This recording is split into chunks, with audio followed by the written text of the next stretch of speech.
Hello guys, welcome to BJ on GameDay, first podcast of the 2018 season for us, and in fact our first podcast ever. I'm Brent, that makes the B, and with me you got Joshy here. Yep. He's the Howdy, J. folks.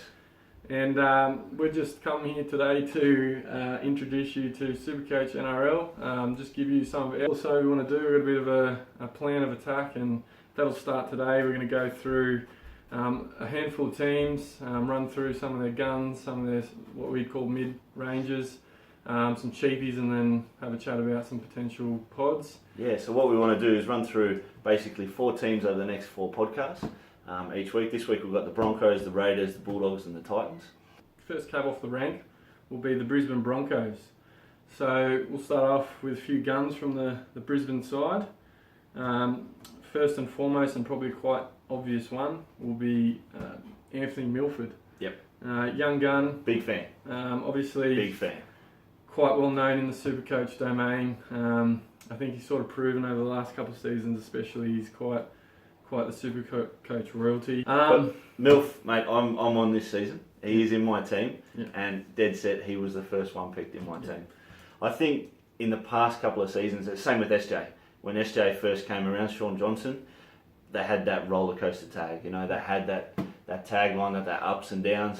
I think Milford last year had less than a handful of games where he was under 50 points. You know, so I think he's turning into, you know, from that roller coaster player into someone that you can just count on week in, week out. And I think just on that as well, though, the only thing with Milford, I guess, will be seeing now that Ben Hunt has gone. I feel like Nicarima should probably get the 7. I'd imagine he will get the 7 because that's what they were doing sort of the back end of last year anyway. But whether his role changes, whether he becomes a bit more direct, I'm not sure. Whether he's still going to be an off-the-cuff sort of player that he is, Milford, I'm not sure. But we'll see what happens. And as you said, he's well coached by Bennett, so he should be pretty well drilled. It's one of those hard things, isn't it? You look at both of those players, and they are both off the cuff, aren't they?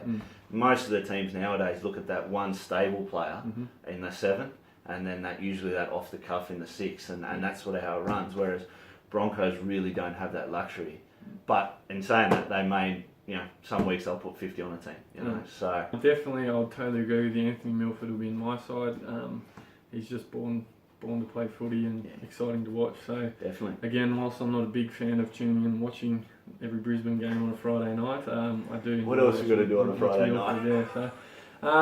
So moving on, another player I'd definitely consider that sort of gun status. More so probably in the last couple of years would be Matt Gillette in the back row. Sort of a high-ish price, but not too high at 583,000k.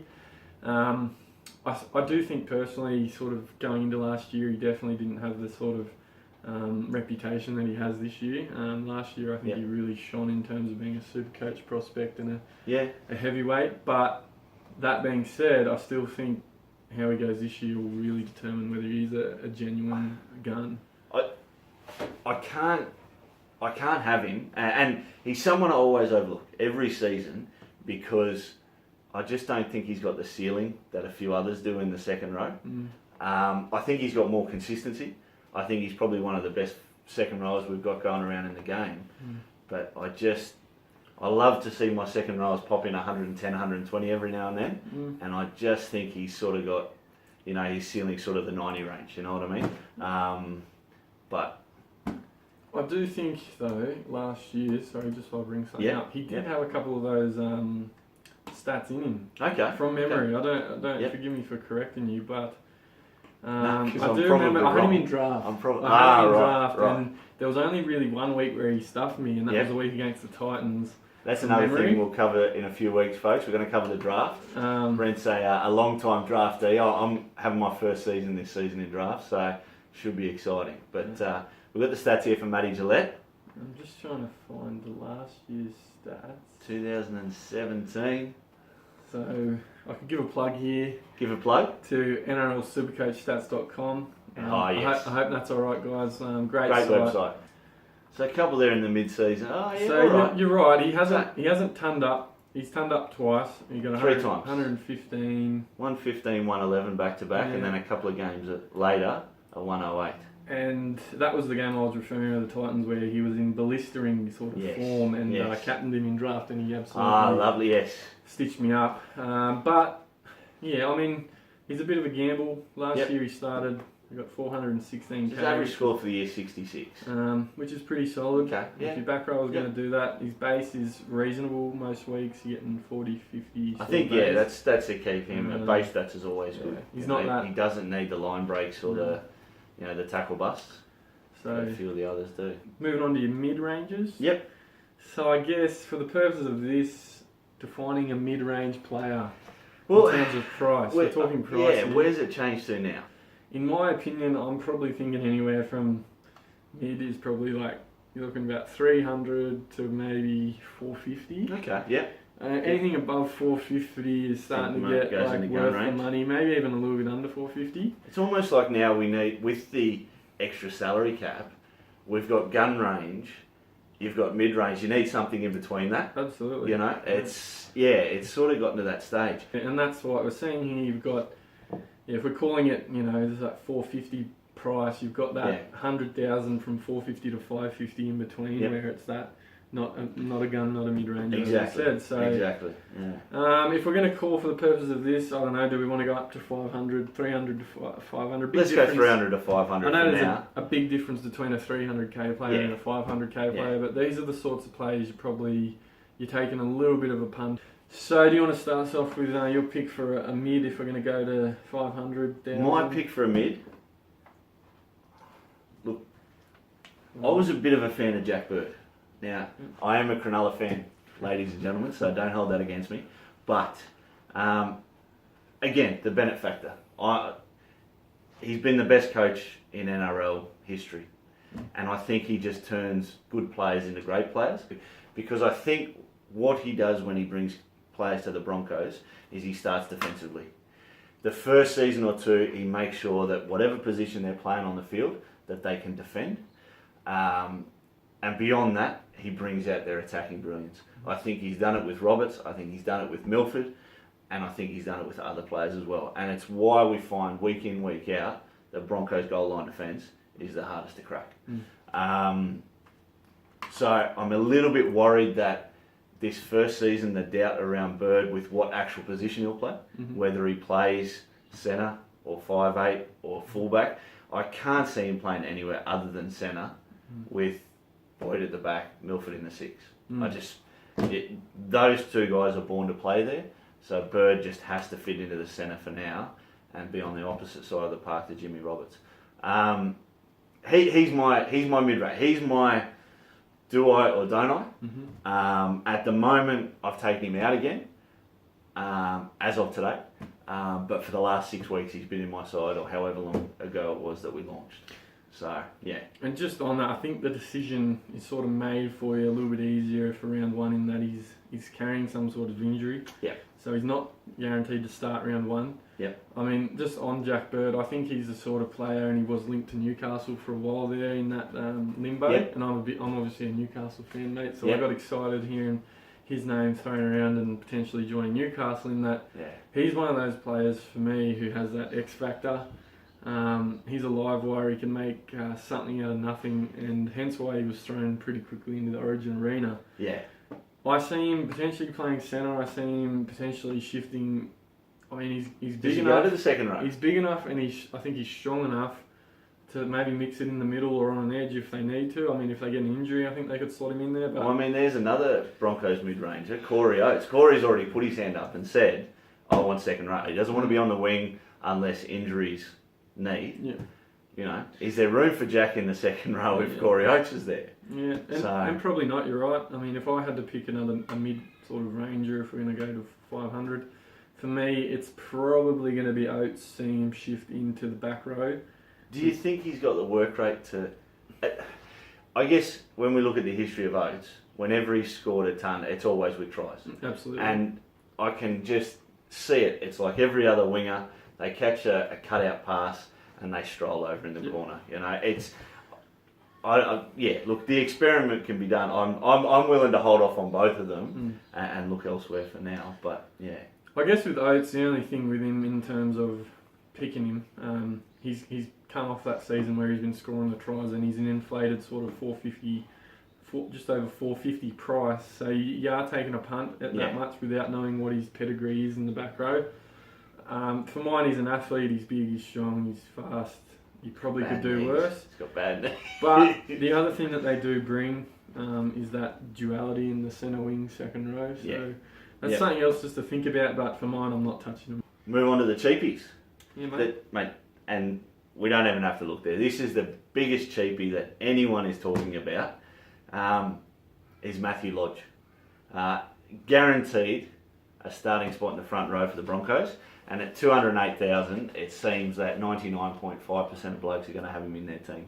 I've got him in mind.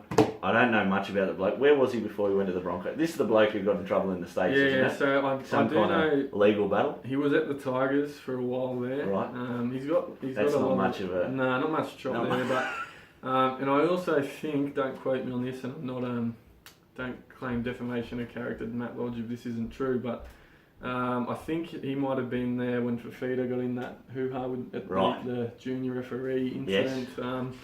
So he's been a little bit of a troubled soul, I think, from what I've heard, but he's under Bennett now, and at 208... Troubled souls, Jimmy the Jet, Anthony Milford, you know, like that. Bennett can get them going right. Adam Blair.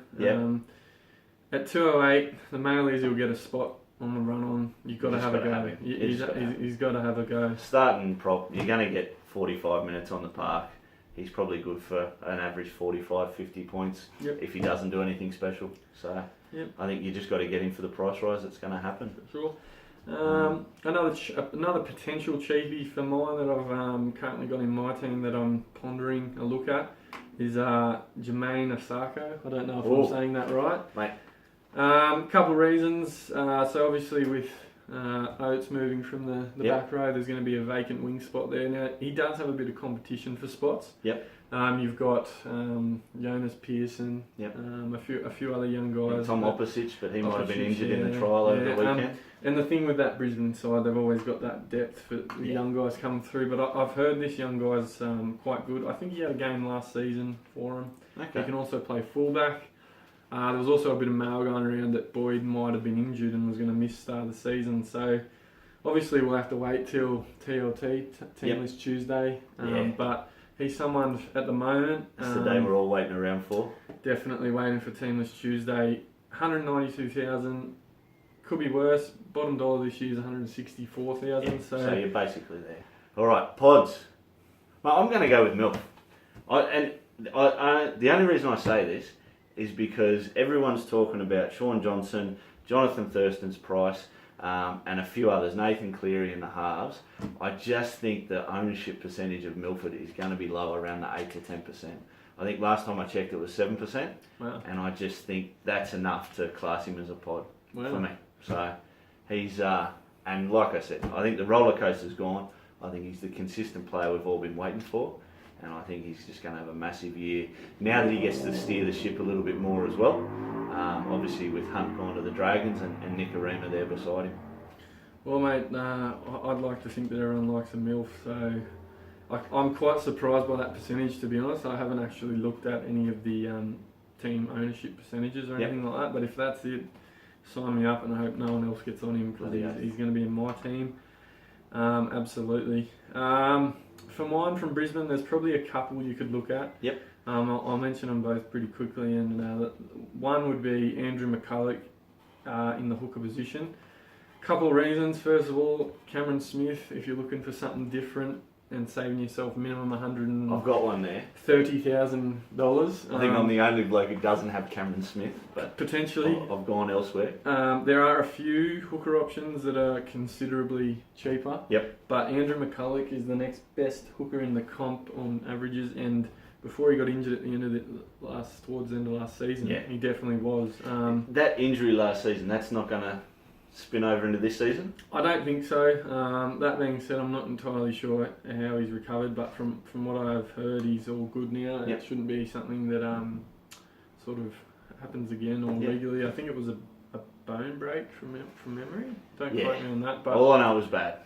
It was pretty horrific at the time, but definitely someone that you could look at if you're not going to go Cameron Smith. I know I've tried to not go Cameron Smith, but there's just something about it. Last year I didn't touch him and it burnt me the whole year. So I've got him in there, but if you're looking for someone different, I'd definitely say Andrew McCulloch. But that being said, he could be one of the next most owned hookers. Yeah. The other one I'll just quickly mention is Josh Maguire. So I just hate him. Yeah, mate. I mean, being a New South Welshman, we are New South Welshmen. That thing he does where he lifts his lip, I can't stand the look of the bloke. But that being said, a couple of reasons. He's a nice-ish sort of price at $5.30. Yep. And he has the duality, the second row, front row duality, which this year I've noticed there's a lot of players that are sort of your consistent guns have lost that duality, and they have reduced a few. Yeah. He's one that has lost that, still kept that duality, and for that reason at $5.30, I think it adds a little bit of value to him. Obviously, that doesn't impact their price. Yeah. But I think it's that sort of thing. It's a bit of value there. If you have a look at his base, he's got a really solid base. He does, yeah. I can't see him losing minutes. He's turning into sort of one Does of he have a ton there? The premier players. He doesn't have a ton. He doesn't have a ton. But his ceiling is his variance. A floor. His floor is. Yeah. His worst couple scores a 36 and a 44. Yeah. But apart from and a 31, but apart from that, he's sort of got you 50 to 60 most weeks, right. if not 70. So for the price, I definitely like him. Yep. He's got some value there.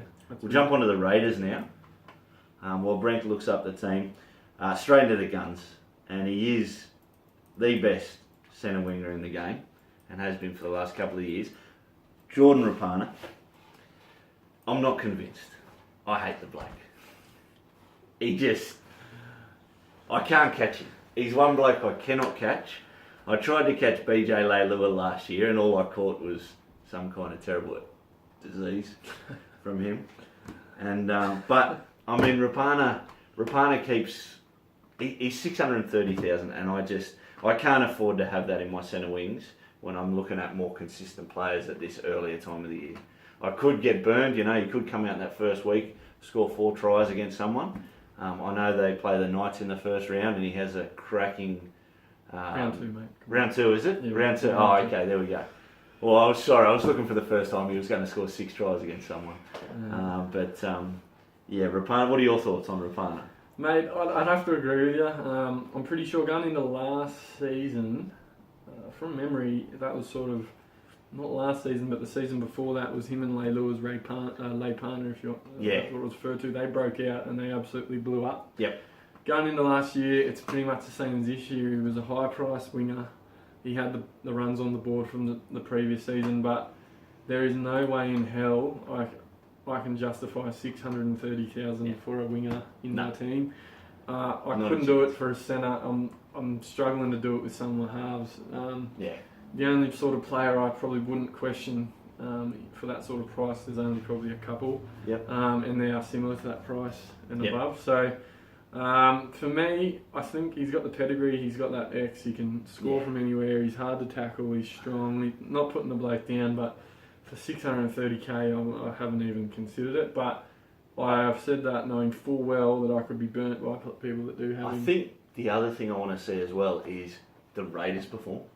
Is not just BJ and him go well, but actually the Raiders as a team. Yeah. Last year, they fell well short of what people were expecting. Yeah. And I think until they can actually prove that on the field and start putting the points on the board. Now, again, they're without one of their other guns in Joshy Hodgson for the season or for the foreseeable part of the season with the ACL tear during the World Cup. And I'm trying to figure out, obviously they've got the creativity in the backs, in the outside backs. Where have they got it in the middle of the park to get it there better than other teams can defend against them, basically? And like I say, 630,000, too much for me. I think with that as well, Canberra have signed Sam Williams, who's going to bring something different. He's not the most rated half in the world, but he'll bring, to me, he'll make the run-on side. I don't think they're going to go with Caesar and Austin again. It just didn't work. Yeah. And there's a lot that can be said for your kicks finding the ground and working to certain areas of the field, and Sam Williams brings that. Whether that, how that influences the rest of the team will remain to be seen, but there's definitely got to figure something out at Canberra because last season they just didn't have it compared to the season before. But Rapana still did his individual thing. I understand what you're saying about the Austin and Caesar. Sammy Williams, he's not an NRL player. Look, no offence, Sammy, you'll never see this, don't worry. But, Mounties, every day of the week, he'll be the consistent player they need. Look, if they had someone more brilliant than Austin or Caesar outside him, Milford, let's use that. Then, all right, I think the combination works. But I just think Canberra then get too boring in the halves with Williams there. But we'll see. I guess we'll see. One thing I have noticed, and we talked about before, classifying the mid-ranges, I think we do need to reclassify.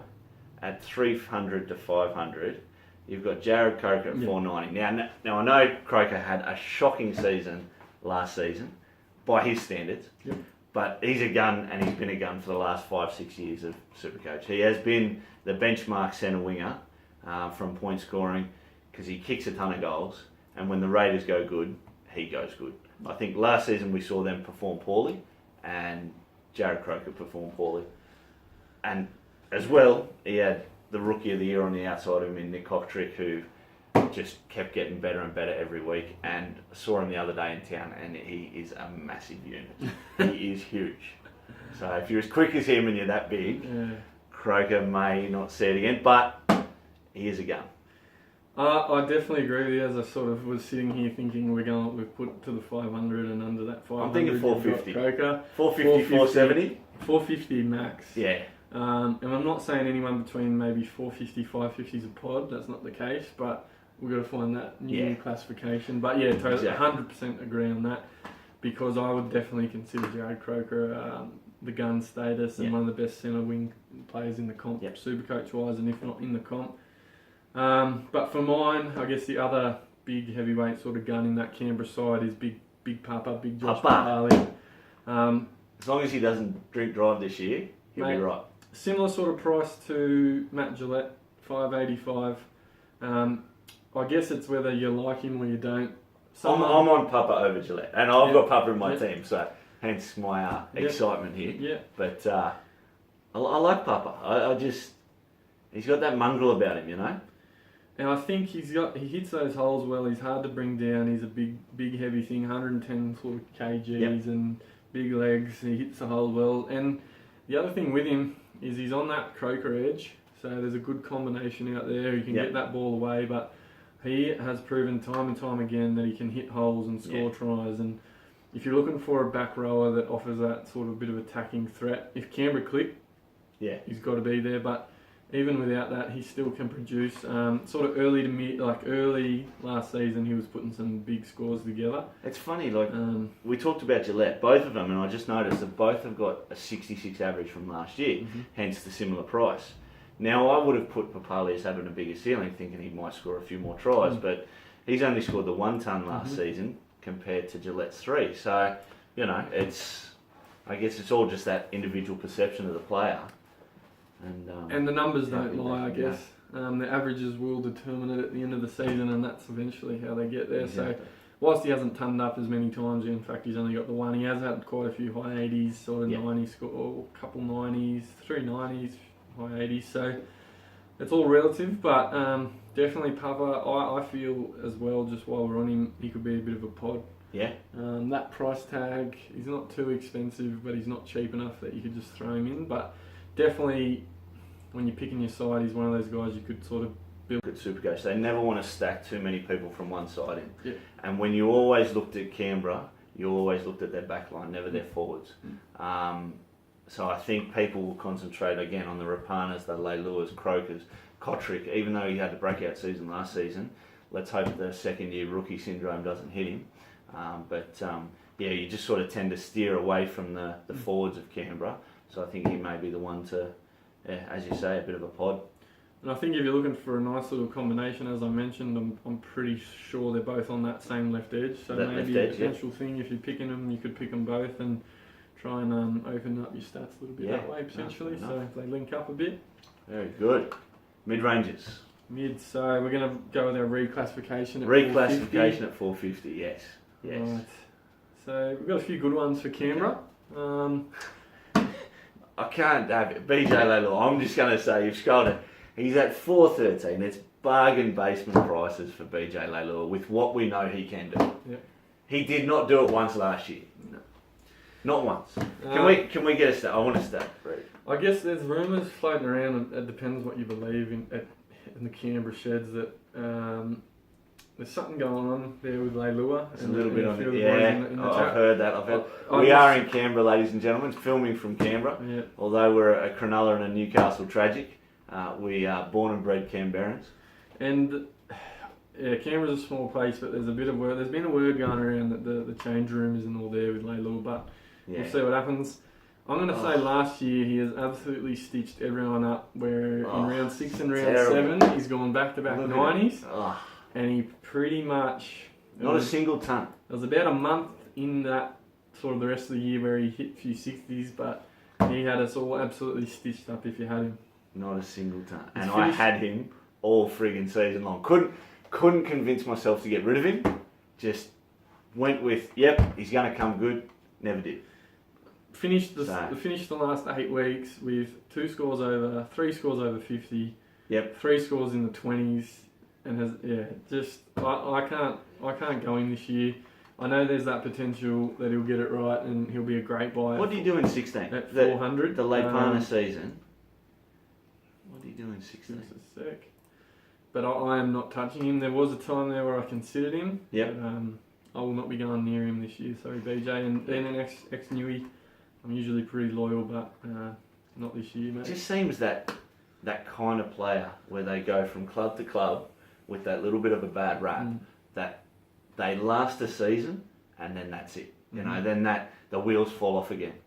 You know, the Todd Carneys and the blokes like that. You know, brilliant, absolutely amazing football, natural footballers. BJ's another one, but just can't get their head completely in the game that they are professional footballers and that's what you got to do 24/7. You know. I mean, you have a look the year before, as you said, and he's an absolutely magical scorer. And that's what he built. And that was the Leipana season. And that was where the Leipana popped out. He's had 5 tons, I can see, in 130, 90s, 80s, galore. Royalty, galore, absolute royalty. Average for the season, 72. And his starting price, I'm pretty sure his starting price was 270. Yeah. And I had a punt on him that year and had him in my starting side, and he got suspended within the first month. He got a couple of weeks. I nearly got rid of him, kept him, and it was the best thing I did all year. Absolute gold. Credit probably some of my top 1,000 to him. You got that key ring, didn't you? I got the first key ring in 2016. Didn't get one last year though. So other mid ranges, what do we got? So I guess if you're going to call the mid range the 450, there's a couple other guys I would throw out there. Nick Kotrick, another one. We talked about him. We'll see what happens being that second year syndrome, but he's proven he's a genuine finisher and going to be a high quality footballer. He at times just turned nothing into something for Canberra on multiple occasions. He did. And there were a lot of 70, 80 metre plus breaks. Yep. And phenomenal. From nowhere. And as you said, he's big and he's strong and he's fast. And I think if you want to pick a winger who's going to score tries, and I just feel outside of Croker and just being how he is, he's probably a guy you could pick for a bit of a pod as well, who's not too bad. Now, cheapies. This is where everyone's going to. We've got the 2 hookers. We've got Havili. How do you say Havili. We've got Havili and we've got Craig Garvey. Now, you talked about it before that you reckon Sammy Williams will get the call-up and that will break up the halves. The other whispers around are that Blake Austin will then play in the hooking role. Yep. Which means Garvey and Havili won't be sided unless one of them claims a bench spot. But I don't know how Ricky Stewart's going to make the dynamic work. I just, that spine, there's so much. Obviously, you got White at the back in that set, but in that 6, 7, and 9, there's so much doubt of how they make the team work. I mean, Teamless Tuesday, that's your basic definition. We need Teamless Tuesday to come out to see what's going on. But again, he could change it, could get to game day and Yeah. the 18 to 21 players come in, you know. And that's the thing. I mean, I personally think Austin could be someone that plays. He could come off the bench and play that utility or like that rotating sort of back Yep. row or lock position. That's my personal opinion. He's big enough. He's got a bit of footwork. Yep. I can't see Caesar really playing anywhere but 6 or 7. Yeah. Austin could play hooker, and I had heard a bit of that mail, but from everything else I'm reading, it's Severely or Garvey. But in terms of these cheapies, I definitely think there's going to be one of them. Yep. It'll be short-lived. It'll either be Havili or it'll be Garvey. Yep. But in my opinion, there's a possibility I'm not going to go with either of them, depending on a different team list. I've got someone in mind who I'll say who that is when I get there. Okay. But I don't see them, if they're not going to get the minutes, Yep. I can't see much upside and potentially not even worth worrying about, depending on how long Hodgson's out for as well. Well, yeah, true. The only problem I've got is that every team I've made in the last 4 weeks has to have one of those two players in there because it's the only $177,000 player I can fit into hooker. And I said I haven't got Cam Smith, so I you know, my team structure is around having that guy in there. So God forbid, hope they get it. The pods for the Raiders. Yes. I guess we talked about Papa. We talked about. I guess yeah. someone who you could potentially look at, and I think he could only start getting better and better as I don't know, he's just a natural footballer, he's unreal, and he's Tapane or potentially Jack Whiten. Yeah. He's not, don't get me wrong, great footballer, tough, young, like puts us on the biggest shots on I've ever seen for a fullback. I think he averages around 50 to 55, which isn't bad for a fullback, but if Canberra are going to get it right this season, and a big part of them getting it right and being dangerous could be how Jack Whiten goes. Yeah. When he's hitting the ball hard and hitting those edges, and if he's doing it right, there's someone there that potentially is a massive pod that could reap rewards from him. That being said, I'm not going to go with him, but someone worth a think. I think we talked about it. I had him in there as a reserve, having Teddy at fullback, and I had Whiten in there. I've since changed.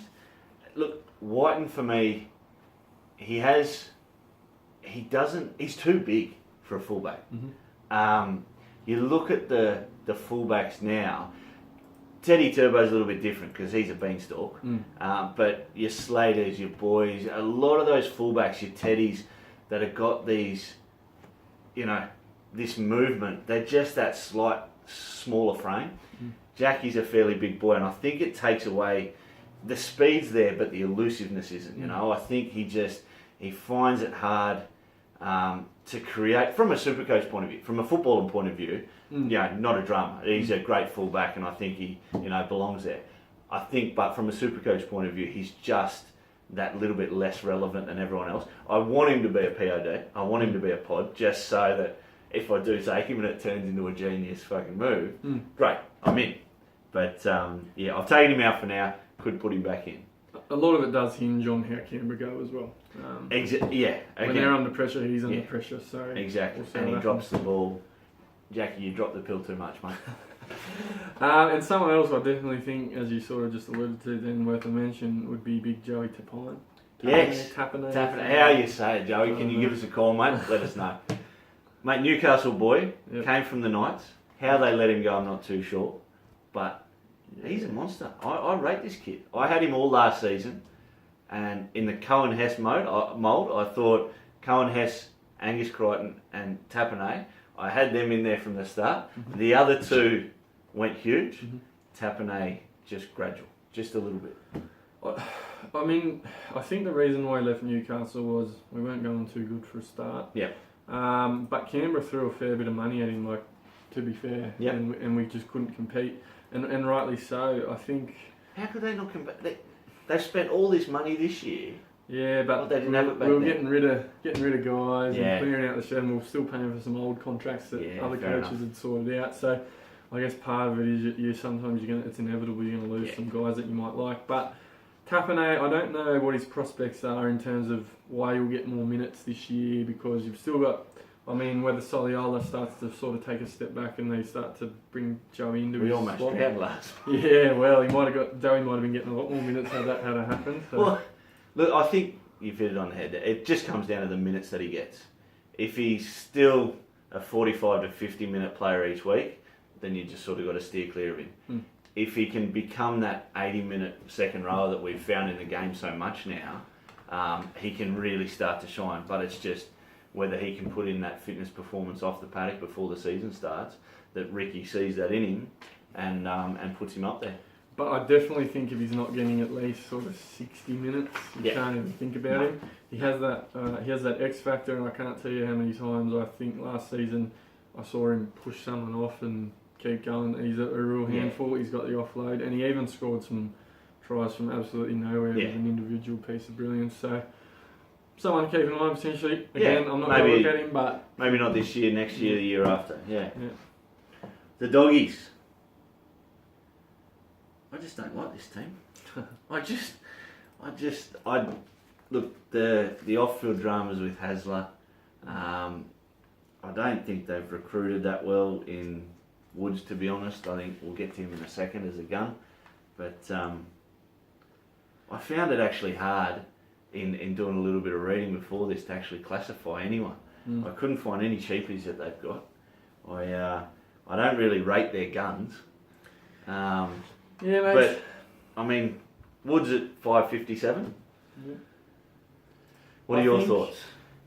He finished the season from memory really well, Woodsy. Whether that was because he wanted to sort of send it off from the Tigers, showing them that he wasn't just throwing it in. But he finished the season quite well, and there's a lot of people aren't fans of Woods and the style of footy that he plays and how can he play Origin and all that. But to be fair, it's funny you say that. I'm not a fan of his club football. I am a fan of his Origin football. Yeah. I think he's one of those players that steps up when he plays Origin and plays for Australia. I want to see him bring that back to club level. I want to see him with the offloads and the movement, and rather than just the one-out stuff. I think it's there. I think, to be honest, and do yourself a favour and go and have a look from round 11 last year, and he hasn't got a score under 50. Yeah. If we're going to go a gun from the Dogs, he's definitely one that stands out. There's not many others. 550, he's an awkward sort of price. Yeah.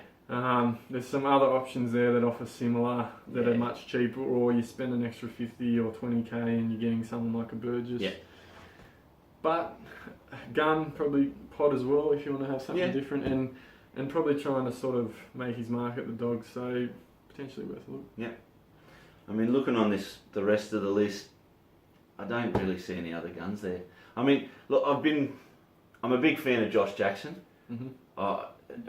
Whether it's from just a footballing point of view or a Supercoach point of view, I think he's got both, avenues there to be brilliant. He's a great footballer. He's one of New South Wales' best every year. I just the X factor. It's just he's a tough footy player. He just does his job, but I don't think he can do any more than that. He doesn't have that creative spark No. you're sort of looking for in the edge back row. He does get the odd try, but he's not there. We're struggling to name some guns, unfortunately, from a Supercoach perspective. Exactly. I think they've got mid-rangers galore. There's just a bunch of them there. And as with all mid-rangers, it's just hit and hope. It's just trying to get that bloke who's going to have a breakout season. You may have seen a few trials and gone, he's looking good, I'll take a punt on him, and the Dogs have definitely got some of those. One thing I will quickly mention is that Hopaway, who probably would have been their only other gun apart from Woods, shifts into centre because Mbai goes to fullback. If he is in the centres, you cannot go near him. I just don't think you can. I totally agree. It was hard to sort of look at him at fullback. I just couldn't pick him. He do 1,000 runs in a game, but I couldn't bring myself to pick him. He's a brilliant player, and there were times last year watching Bulldogs games where he was their only shining light. It's so hard to watch a Bulldogs game nowadays, but he was the one person you thought, he can spark him, he can do something. Now that he's in the centres, I just think he's going to get lost out there. So I think there's a couple guys worth a look at that mid-price, and that's Foreign. If he's got his head right, he's playing some good running footy, he could do it. You're going to get that. He had some scores for the Warriors last year. Obviously, when he wasn't injured. Yeah, I mean, he is very injury prone. Yeah. I won't be touching him, but potentially someone there if you're looking for something different. Yeah. The other one I'd definitely mention would be Michael Leisha. Okay. Last year it looked like he got sort of given free rein towards the end of last year, and it was the best footy I'd seen him play in years. He come from Cronulla with these massive raps, didn't do anything for the Dogs for, I don't know, was it the first 18 rounds or something like that? It might have been something to do with the way Hasler was coaching him. Well, that was the talk, wasn't it? That he was sort of holding him back or wanting him to play his style, Hasler's style of football, rather than what he could naturally do. And I guess he's come in at the back end of last year, and not even. I mean, there was a few games there where he just got no minutes, but the last couple games of the year he got some minutes and he did quite well. But just someone else probably worth mentioning. Yeah, price at just the have a look. Position. Yeah. So. And as I say, I mean, the cheapies, I couldn't find any. I looked down the list. There's just not really anyone that they may receive a call up, but I just can't see them, getting more than 1 or 2 weeks in a first grade side. I mean, you looked at, I think Adam Elliott was a big one from last season. He sort of jumped up a fair bit in price. I just can't see another Adam Elliott there. I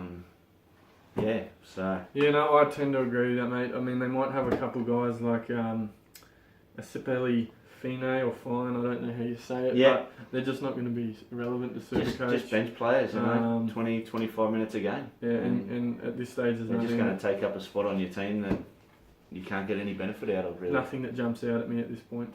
The pods for the Dogs, are there any? Really? No. Clemmer, Tolman. Clemmer, alright, let's go there. Let's go to Clemmer and Tolman. Yeah. Tolman, workhorse. Yep. Workhorse. Graham's gone now, Woods has come in. A lot of arguments there. You've replaced one with the other and you don't lose anything. Tolman, he's just going to be there. He's going to be the second stringer. He's, he'll get you 45, 50, 55 every week. And, if that's enough for you, it's enough for you. Me personally, I'd like to see a few more exciting players on my Supercoach team. It's... I want to see someone who can bang out the 90s and 100s and, your Fafitas and your Tamalolos and things like that, Burgess, Look, again, a pod, if someone has him, but it's sort of like one of those set and forget players. Yep. He's not going to be called up for any kind of rep footy. Yep. He's just going to be there every week. Yep.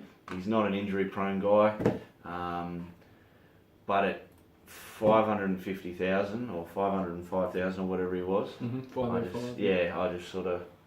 just think there's other things I want to look at. Yep.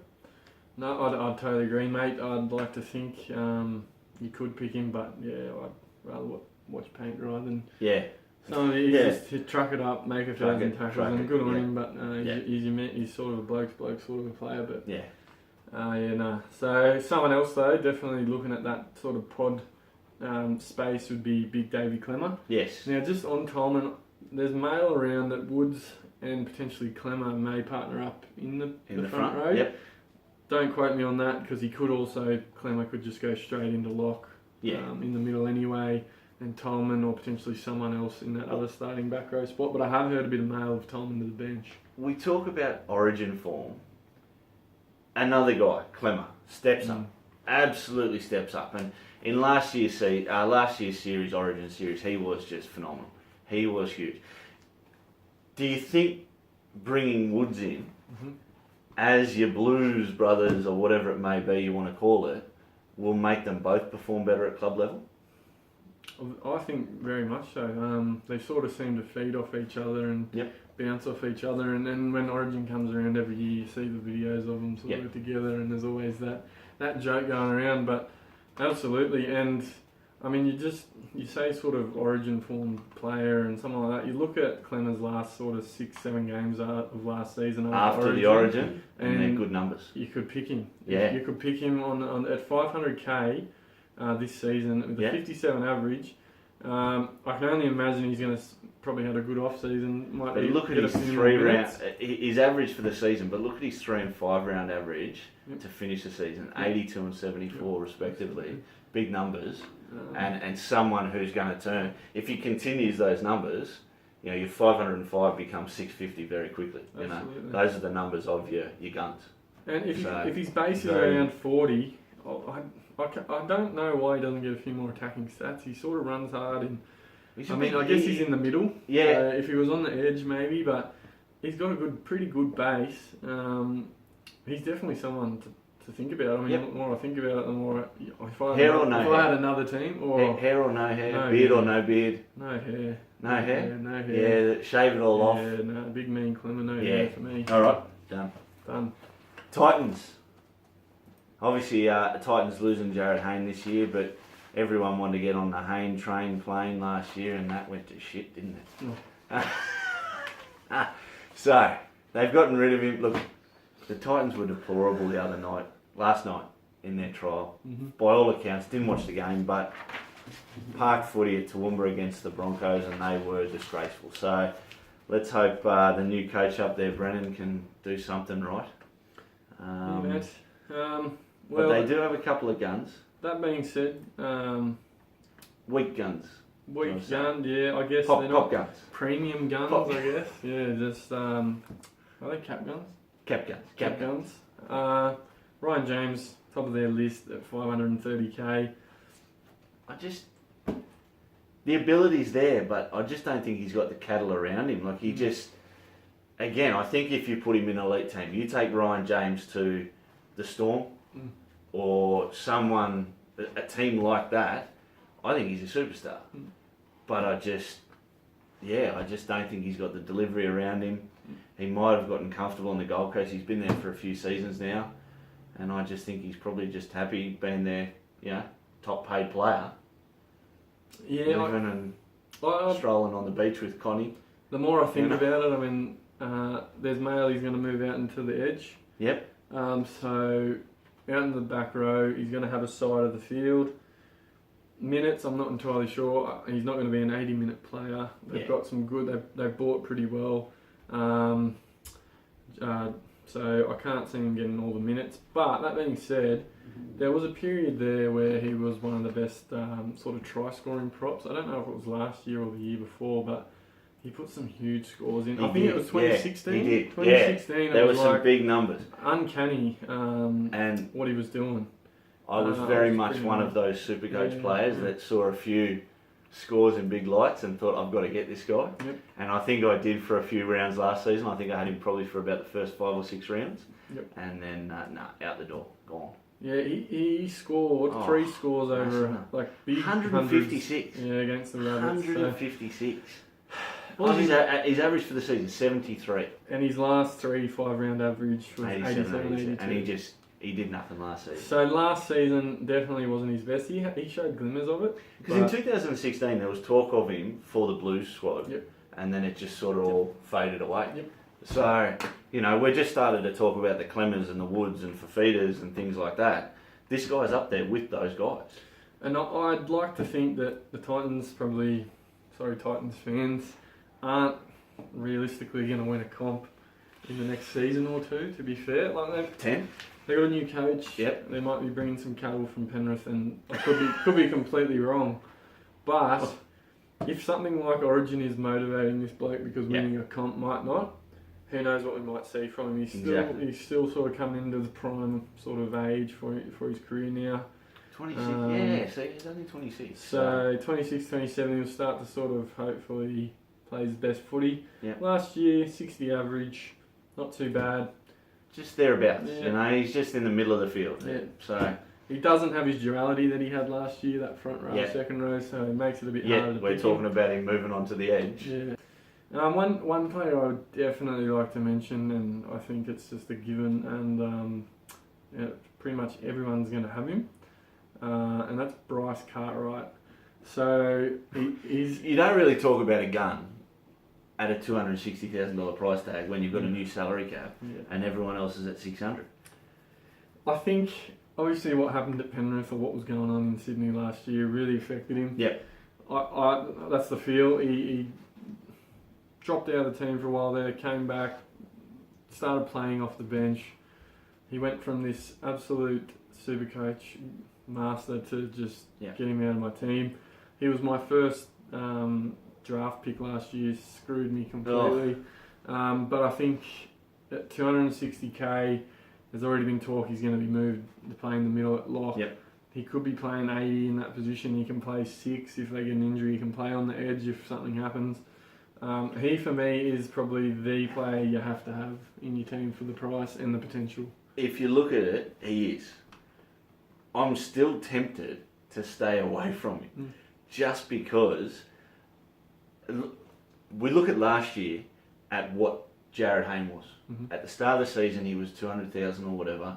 Everyone got him. By round 6 or 7, everyone had dropped him. You know, he just didn't perform. I'm really worried, not because of Bryce Cartwright's ability, but because he's going in that Titans structure under a new coach, a lot of new players there. I just don't know whether they've got the right team environment for him to be the best player he can be. I just, you know, he was at Penrith with a lot of up and coming young fellas who were all on the go. They just, I've got my doubts. I've got my doubts, and I'm look, come team list Tuesday, if he's named at 5'8" or he's named at lock, he'll be in my team. Whether he's in my 17, you know, he probably will be, but I've just got doubts, and I just don't know how to sort of say that, because I'm just fair enough. scared. I mean, we're all looking at our teams and creating them, and we've got so much, you know, of the same sort of core between all these top Supercoach teams. Where do you get that point of difference? Is your point of difference, rather than bringing in a point of difference player, dropping one that everyone else is going to have, and just hoping they do gas it and you get lucky? To be honest, mate, my opinion, at 260k, he's not cheapy, but you could risk it in that you could see the first 2 rounds. Yep. And then you'd have to pick him up round 3 if he's pumped out a couple 50s or 60s. He has to be there. I guess that's the advantage of that 3-round rule, isn't it? Absolutely. You get to just see that first couple of weeks, and you've got to jump on a player like him. If you do go along the path that I'm talking about and leave him out, if by round 2 he's knocked up an 80 and a 70, you get him straight back into that team. But I like your thinking, try and go that difference. If he doesn't end up being what everyone thinks he is, or he doesn't play the minutes, good luck trying to find a good replacement. Well, that's the other thing. There might be some other rookies around, but I don't want to have 260, who else has got his pedigree in Supercoach? Not a single person. The only other thing I will mention is I know him and the new coach of Titans have some sort of relationship, as there is now rumours of a bit of the Penrith boys going up there, and that's why. But Brycey for me is in my team. So okay. So that's the guns. Obviously 260,000. We've put him in the gun range. Mid ranges. Yep. Now,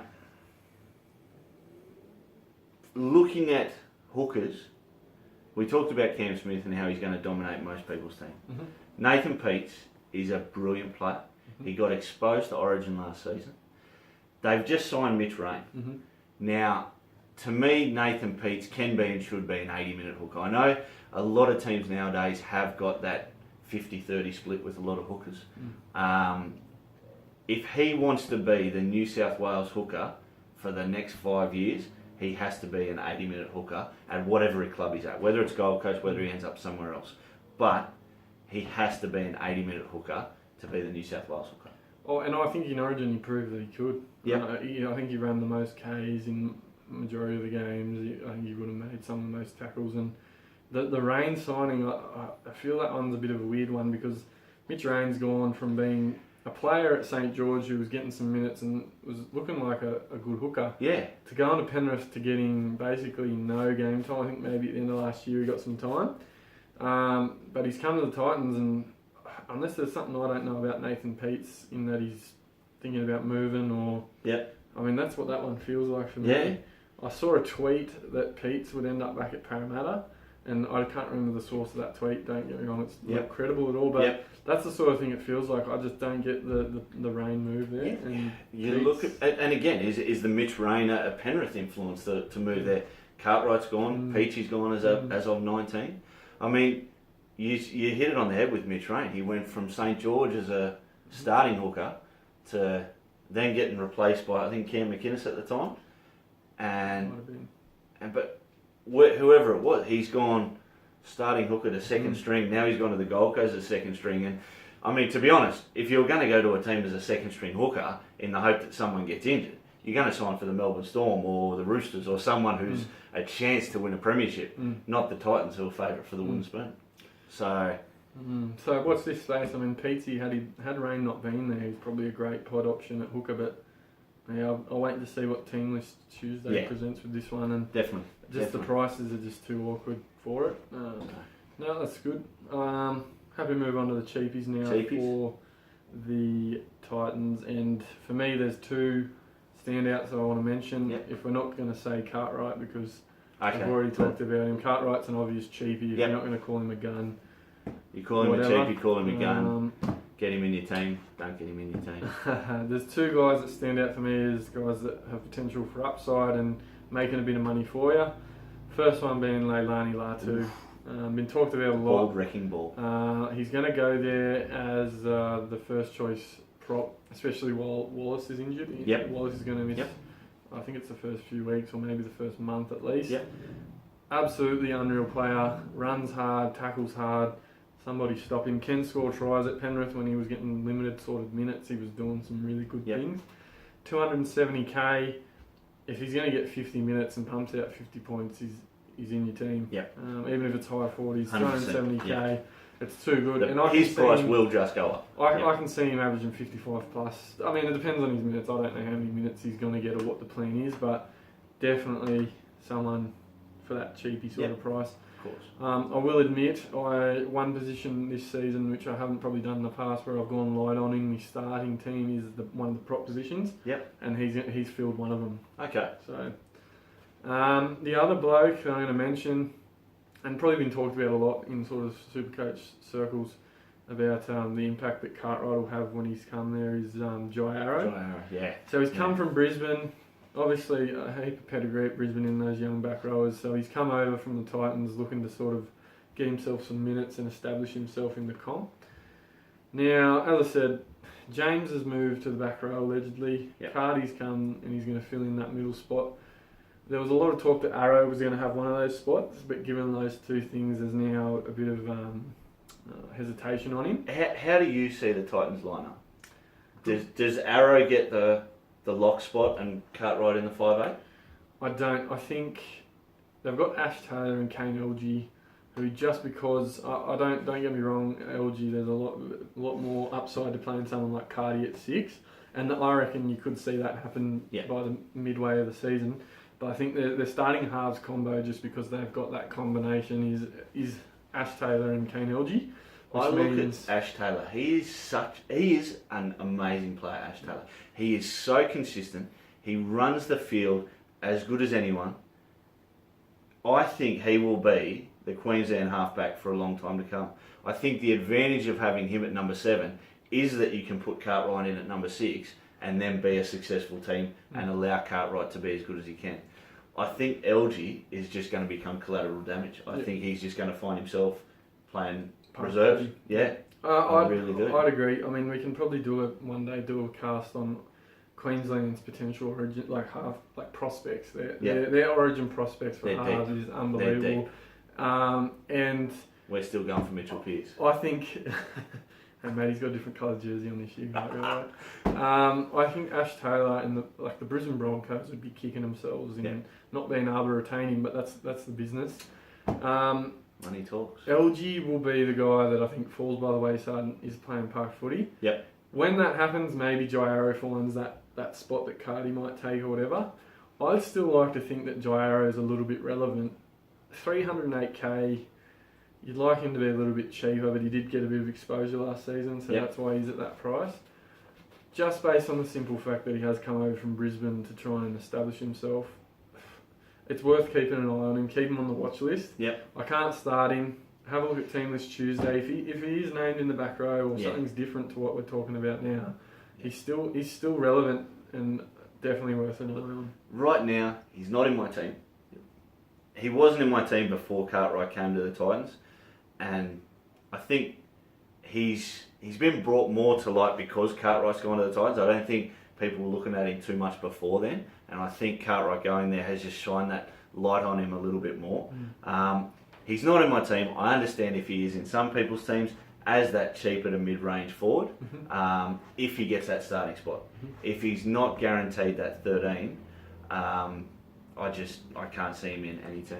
Yeah, and an injury or something like that. Yeah. But yeah, for me, he's not in my team, but cheapy. So that's it for week 1, guys. Thanks very much for tuning into our podcast. We'll be back next week. We'll run through another 4 teams. Make sure you follow us, BJ, on GameDay. We'll share this all over Facebook on all the Supercoach pages. But thanks very much, buddy. All right, mate, well done. First one. And thanks, guys. We'll see you all next week. See you then.